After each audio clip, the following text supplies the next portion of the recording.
Welcome to another episode of NBM Talks, a series of the Narrative-Based Medicine Lab, where we speak with individuals who are working at the intersection of literature, medicine, and health.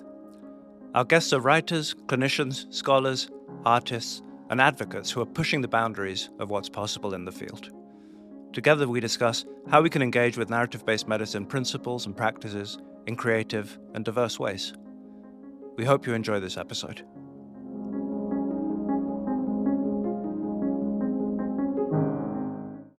Hi, everyone. I'm Karen Gold. I'm curriculum lead at the Narrative-Based Medicine Lab. I'm here with Damian Tarnopolsky, creative lead at the lab. And we are thrilled to talk today with Upreet Dhaliwal about narrative-based medicine. Hi, Upreet. I'm thrilled to be here. Thank you so much. I'm Upreet Dhaliwal. I've come all the way from Delhi, India, as you well know. I'm on my way back now and rather sad about it. But I've been, I took part in the narrative medicine the fall season, and I loved every minute of it. So thank you for having me here to talk. Well, we're thrilled to have you here, and it's lovely we were able to arrange this while you're in Toronto.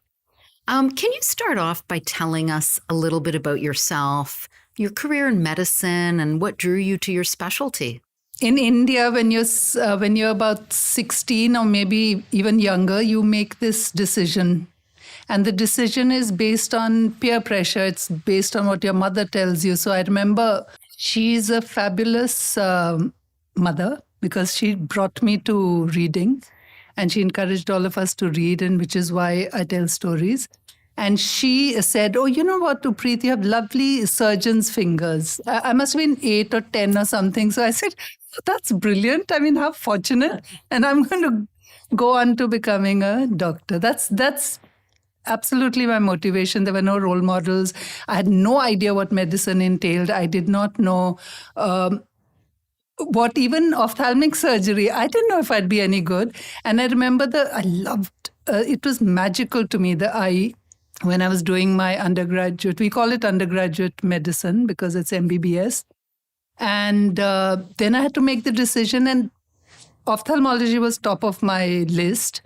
And most of it was to do with how clean and how beautiful everything was here. No messy, I mean, very rarely do you really get a mess. And that magic continued for about 30 years. I just absolutely loved my discipline. But I can't tell you why I took it because there's really nothing. It was just, I was attracted to the whole idea. And you mentioned you were a participant in the Narrative-Based Medicine Foundational Certificate with us, and an esteemed and accomplished one, of course. Was that your introduction to narrative-based medicine, or had you worked previously? How did you come to this? No, so what happened was about 15 years ago, a couple of us, 3 of us in the University College of Medical Sciences, where I taught for all these years, we noticed that there was a lot of disquiet. There was a lot of, for example, patients were unhappy with doctors and doctors were unhappy with patients. I'm not saying it was all pervasive, but perhaps we had time to notice these things. And we were wondering why it's happened and why it's happening and what can we do. And somehow, I think in those days, we chanced upon an article on the humanities. And it all sort of fell together where we noticed that we are divorced from the humanities from the age of 16 because you either take the science stream or you take the humanities or arts, but you can't marry any of those subjects and take them together. So he said, could that be the reason? And then I have 2 sons. One of them went into computer sciences. The other one went into the humanities, into economics. And there's such a world of a difference. And this is a case now, there's just 2 cases I'm basing this on, but it was very close to home. So I said, I wonder why this boy, the one in the humanities, is very calm and he has a sense of his place in the world and he's not agitated or, not everything isn't evidence-based for him. And this other boy is not yet very sure where he wants to go or what is happening in the world around him because he's too much into a field which is very evidence-based. So I wondered all those things, and then we said, let's do this. In India, it wasn't a thing to bring humanities into medical sciences. So we said, let's do this, and each of us was to take an area of interest. So because of storytelling, I said, I'll take narratives and poetry. And then we also have the FAMA. I don't know if you've heard of FAMA Philadelphia, which is the Foundation for International Research in Medical Education and Research. Sorry, and so my colleague said, we should do this. We should do this fellowship because it'll just give you a network and you'll have more people. So I said, I'll take storytelling as my project in that. So I took narratives then, but this was all self-taught and self-learned because I have no background in the humanities. I just introduced the concept to medical students, and I said, let's hear their stories. Let's see what they notice. It was terrifying. They noticed things that were happening in their clinics and in their classes and with their patients that those stories needed to come out. Some were horrible, even to the point of being ethically and professionally wrong. And some were brilliant role modeling, I should say. So then there was no going back once I'd taken the story. So I've always done narratives with learners and teachers, never with patients. And as a time came when I felt like I needed, all the literature, by the way, is from the US mainly, with a little bit from Canada. So I said, since I come to Toronto off and on, let me see what's happening in Canada. And then I found the lab. And then I said, I needed a network of people who were doing narratives. I wanted to see how they were using it.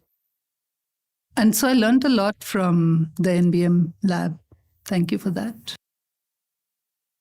It sounds like it tapped into something that even though you didn't have a lot of formal training in, it sounds like it's something that always drew you. Yes, I think so. Because maybe I needed validation that what I was doing was all right, was also a method, and it was okay. But I always used poems or stories in a medical context. And for the first time, I saw that you could bring anything in, any poem, any story, and people would still draw meaning from it. And they would still be learning. It would still be about human nature, because everything is about human nature. That's one of the interesting things in this work, that it doesn't have to be a medical poem. It doesn't have to be a medical story for it to be discussing suffering, illness, humanity, all the things that practitioners are experiencing. Or becoming empathetic, or, learning to express your feelings, or finding words. All those things are important. I was just really struck by what you said about your learners and your students that you were working with, that the stories, they just needed to come out, that it provided an opportunity for the students to write and reflect and share with each other. And just wondering if you could say a little bit more about what you thought was the value to your students around engaging them in that. Now, this was something that I was actually thinking about yesterday, because I was with Kate and she asked me this question about how do we know we're making a difference. And actually, I don't have any data to say that I am making a difference, but I know that I'm learning. I'm learning about the things. Well, one thing that I learned was when you're with a student, even if it's in a casual environment, in the cafeteria or in a corridor, you are role modeling, because they're looking at you and they're noticing things. And this learning, I thought I was just this teacher and there was just absolutely only medicine I was teaching them. But then I realized that they notice how you spoke to somebody, how you responded to somebody, so it's one thing for me to be telling them, do it like this, this is how it should be done. And then when I'm not practicing it, that is what they were learning. They were learning that it's all hogwash. You're just, they're just telling you this because they have to, but it's not important. So I think giving them a place where they could talk to you about these things that they'd noticed and where they felt safe So that space, the space for narrative medicine in medical schools is so important. I wanted to ask you about another direction you've taken this work, that you edit a journal called Rhyme, which is for, as I understand it, and from what I've seen, health humanities, but also different ways of learning, different ways of being for practitioners in health. Could you tell us a little bit more about that? And also, for the benefit of our learners and participants who might want to try something like that, do you have any advice or tips on creating a journal of this kind? Well, I say go ahead. The thing is, when we started this work and we wanted to share it with the world, because how else do you change attitudes and behavior if you just, remain in your little silo and that's it? So when I wanted to send my work out to publish humanities work, there was none of the specialty journals. Ophthalmology didn't want to publish it. They said, oh, no. And medicine, none of them wanted to. But Western journals, they did. They had a tiny little space for humanities. At that time, talking about 15 years ago. So about 10 or 11 years ago, we said, let's make our own journal. And this became possible because my institution gave me a 1-year grant. They said, okay, you can, we'll help you for 1 year, but after that you must generate income. And so in that 1 year, I learned what we needed. We used a person who hosted it and did everything, did all the software. But the thing is that in that 1 year, I noticed that nobody wants to sponsor medical humanities in India. They don't want to sponsor a journal. And 2 was that you couldn't tweak, because this person who was hosting our journal was hosting 10 other journals. And for him to tweak the software to fit the kind of articles I was getting was not, he said, no, this can't be done, this can't be done. So very sweet chap, and it was great fun working with him. So I learned. And then I set up my own journal. So we used Open Journal System, which is free. And anyone can, so if you just have a tiny little server space, if somebody gives you that, and you have a person who can do the back-end stuff because zero understanding. But then he puts in OJS for you. And after that, you put in your instructions to authors and submission and everything else. Everything is online, streamlined. OJS does a wonderful job. And the front end isn't gorgeous, and you can't really make it very, very beautiful, but it's certainly possible. So yeah, they should do it. And so because we had nowhere to publish our work, we started this. I was very skeptical. I said, I don't know. Initially, we had to solicit articles. But then they just started coming and the worst thing was during COVID. People were in so much angst, and they were so troubled, and they so wanted to have their feelings out that we had more than 100 submissions, and I burnt out. So then I've actually downscaled but that's all you need, really. And unfortunately, you do need copy editors, and you do need some amount of financial help otherwise. But anyone can do this, really. It sounds like, it reminds me that during COVID, there was such a need for expression, as you're saying. There was also such an outburst of creativity, artwork, writing by healthcare providers, by people interested in the humanities and healthcare, and it really became an outlet. And it sounds like the journal was sort of a passion project for you. It was a real creative act on your part. Yeah. But you're also a poet yourself, a published author. Could you tell us a little bit about what draws you to write poetry and the work that you've done in this field? So I noticed that when I'm disturbed or troubled, I think staccato thoughts and they're not complete sentences. And so the first poem actually I wrote about my daughter, and I sat on it for a few years because it was I just held it close to me. And then I learned of this online journal, Hectoin International from Chicago. And I just sent it to them, and they published it. So that was fillip to me. And I said, I can do this, but it was very infrequent. I wrote maybe 1 a year. Something had to happen for me to write it.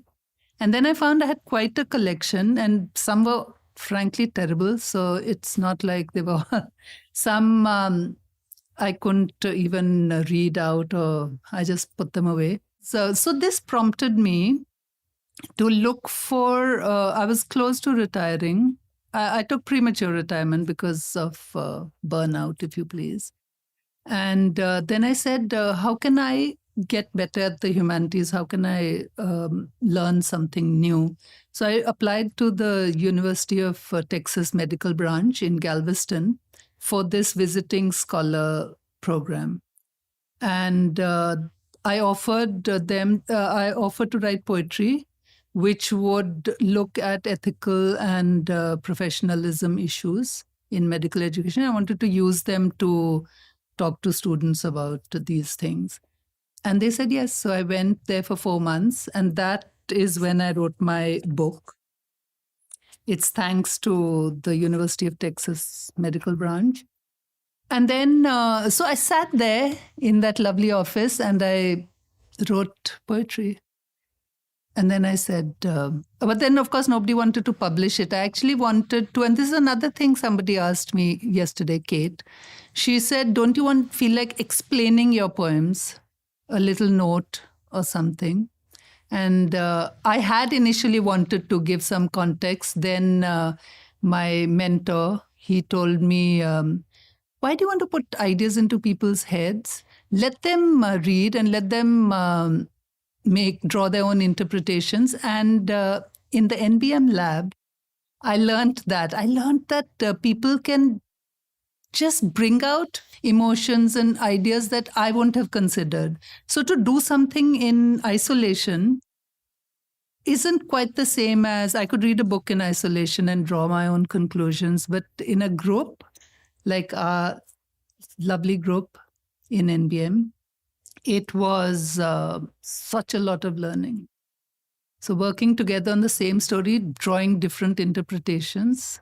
Even our friend, the vet, she had so much to say about these stories. Really fantastic. I'm so glad to hear what your mentor said, and I'm glad to hear that you had a similar experience with us, because I was thinking, if the poem comes with an explanation, then there's something wrong with the poem, and the beauty of it, the joy of it is that liberty and that conversation that you're describing, that the poem creates and inspires and goes in 30 different directions.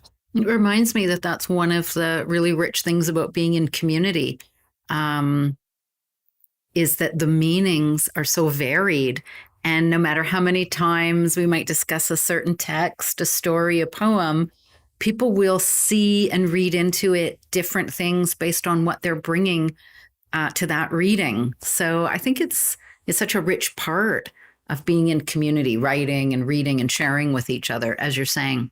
So can you tell us a little bit about what you're reading these days? What is it's going to be a little drawing you? It's going to be a little embarrassing, but this is what I'm reading. I finished it. Highly recommended. That's I finished it. You're joining my favorite. You're joining a select group, probably the size of this room. So. I don't know about that, but I absolutely. So I was thinking about bringing non-medical stories into NBM workshops or classrooms or like that, and the story that I thought my favorite in this. Sorry, Upreet, I should just interrupt you for a second and explain that Upreet is holding an early publication of mine, a book of short stories there, which I wasn't expecting. And it's not a product placement. No, and I'm very confused as to how you got a copy of it. We'll leave that. Anyway, it's please. A secondhand copy please go online. Okay. Yeah. So the Mile High Club, which goes. So this is about this person. In the beginning, I didn't quite understand what was happening with this person, Clark, and he goes round and round with the same ideas. So when the same idea came again, I said, is it a typo? It was exactly the same, in the same sequence, the same incomplete sentences and all. And I said, oh, why has this come again? And then it goes on like that. And he's going round and round in his head. And in the end, he talks about dying. And it was actually, I thought, I'm sure if people read this story, there would be discussions on perhaps, is it mania? Is it drug induced? Is it an overdose? Is he really about to die? And so much about him as a person, so much. I don't even know if he had any regret. I don't think he had regret. He'd done some, I'm not going to call them evil things, but he had done something. And there were these characters. He was totally unsupported by family and friends and fiance. That's the impression I got. And I thought how wonderful it is about, in fact, all of the stories about human nature, quirks and mega quirks. And so it's a great example, Yeah. I think, of how you take a text, a story, an essay, a poem, and you can see so much into it, whether that's what the author intended or not. It's like we read, and it's about our relationship to that text. And just the things that you're describing are so rich in terms of it could take the conversation and people's reflections in so many different directions. But also the construction of the story is so brilliant. It's so powerful. Oh, it's very kind of you, Upreet. And you'll have to, when I'm in India, being interviewed by you, we'll do the whole discussion of the story. Yeah, I'd love that. Thank you very much. But you also have to autograph it later. So. Oh, wonderful. Thank you so much for this conversation. It's been so illuminating to hear about your journey to us, and we're so happy to have you as part of our community. Thank you again. Thank you. Thank you.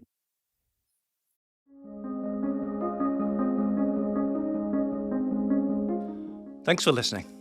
If you enjoyed this conversation, check out many other episodes. And if you're interested in learning more about narrative-based medicine, visit us online at narrativebasedmedicine.ca for more great content and to explore our upcoming offerings.